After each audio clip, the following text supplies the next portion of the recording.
Alright, hey guys, I'm going to post a little video here of assembling the hay sheds. The hay sheds are 32 by 48 scaled out, which means they're about 6 inches wide, 9 inches long. If you guys haven't seen my videos for assembling the machine sheds, please go back and watch those, because a lot of what's shown in those videos works for what we're going to do here. I'm just going to go over a couple little things that are different. First off, you will get your two sides with the shed. You'll get 7 trusses, 4 pieces of styrene labeled hay shed roof, 4 pieces labeled hay shed sides, purlins,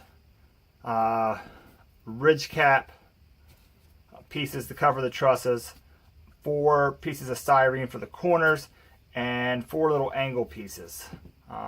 The weird part that you might see in your kit and wonder what the heck is this for are 2 of these little pieces, which are nothing more than scrap, and I use them, and I suggest you do the same to help with assembling the shed to keep it together. You can clamp them in place, or you can glue them. Typically I glue them when I build the sheds to ship them out, and I instruct the purchaser to just cut them out, throw them away when they're done, because they're kind of in the way. Again, I'm using 2 standing blocks. You can use 2, whatever you have to set you up nice and square. Take this first piece and you're going to install it just inside the first post down at the bottom. By putting it to the inside versus the outside, you won't affect yourself when you go to install the corners. You can leave these on.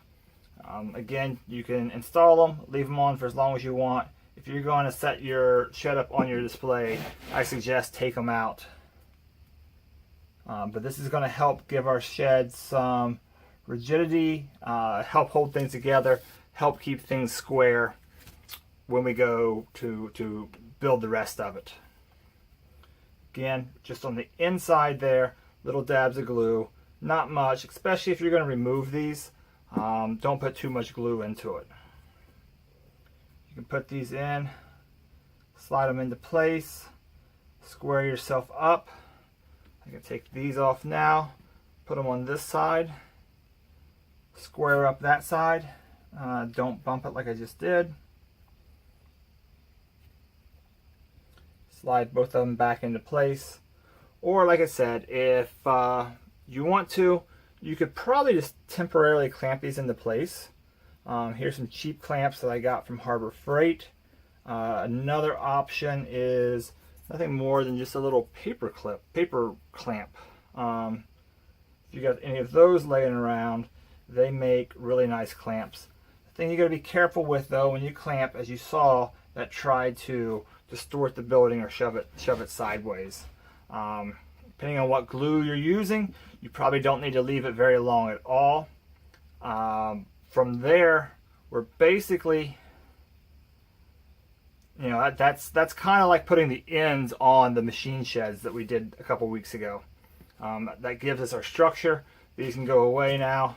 The clamps should be able to come back off on both ends, and we now have a structure that's held together. Similar to the machine shed, tip it up on its end. I'll go ahead and open the trusses here and install at least the first truss.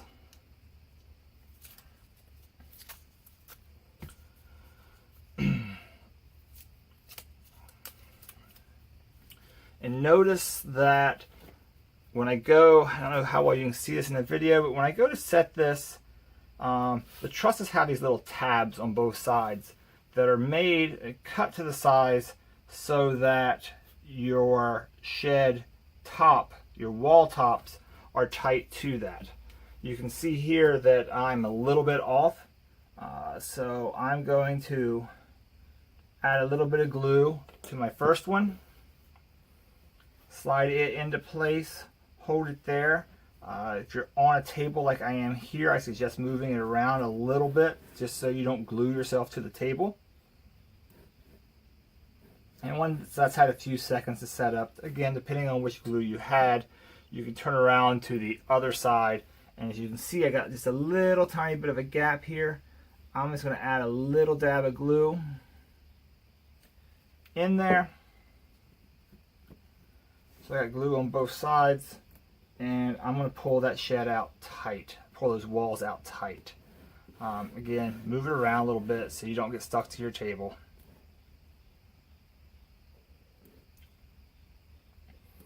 And once that's done,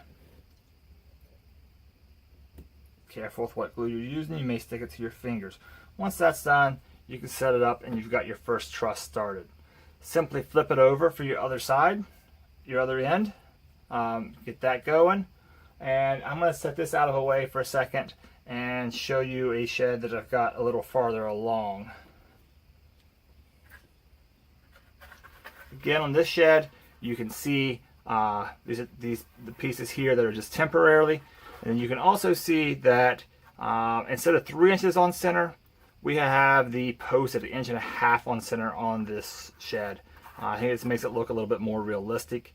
And the 7 trusses line up directly with each one of those, so you don't have to worry about your layout. And again, as long as you use these little tabs on the end to pull yourself tight, you don't have to worry about them being centered or off-centered. They'll center themselves up. One other little thing is once you take these off, there's not a whole lot to keep your shed walls rigid over time. So another little thing I include with this kit are some very small braces here. So we add a little bit of glue to both ends. We can take that piece, shove it right in this corner, and just hold that in place till it dries. Now this will add a little bit more rigidity to your shed over time. Now as far as putting the piece of styrene on the truss, putting it on the sides, adding your corners on all 4 corners, that's the exact same process as what was shown in the machine shed video. So if you haven't seen those, I suggest you go back and look at them. They're on the subscribe here to this YouTube channel. You'll be able to find them, or go back to my Facebook page, Nate's Farm Toys, and you will be able to see the videos posted there as well. That's basically it. Get your sides on, get your corners on, get your siding on your trusses. And then last things last is the cap that goes over the top, which this one's not painted yet, but you'll see. Paint that up, you'll be able to glue that right on. That'll close it up. So I wanted to grab this shed for a reason. Getting rid of this bottom piece, if you use just a wood glue, you can probably pop this piece off pretty easy. If you use a little bit more stronger glue like I use, maybe a little saw here, and just cut those down on both sides.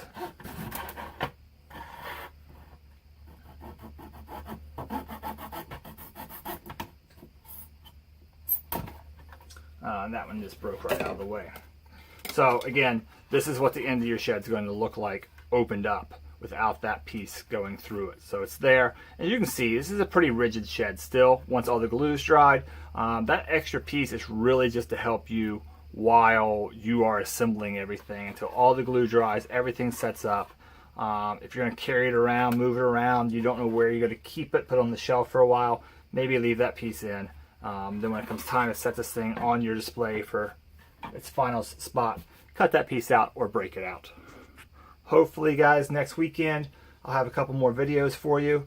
I want to have some videos for the roll-up garage doors, how to install those, that I just posted on my Facebook page this past week. And then also individual windows. I do have some windows I've been working on, nothing fancy, just some little windows you may want to add to your sheds.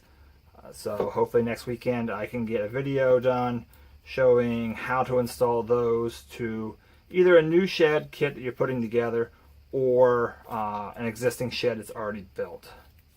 Thank you guys.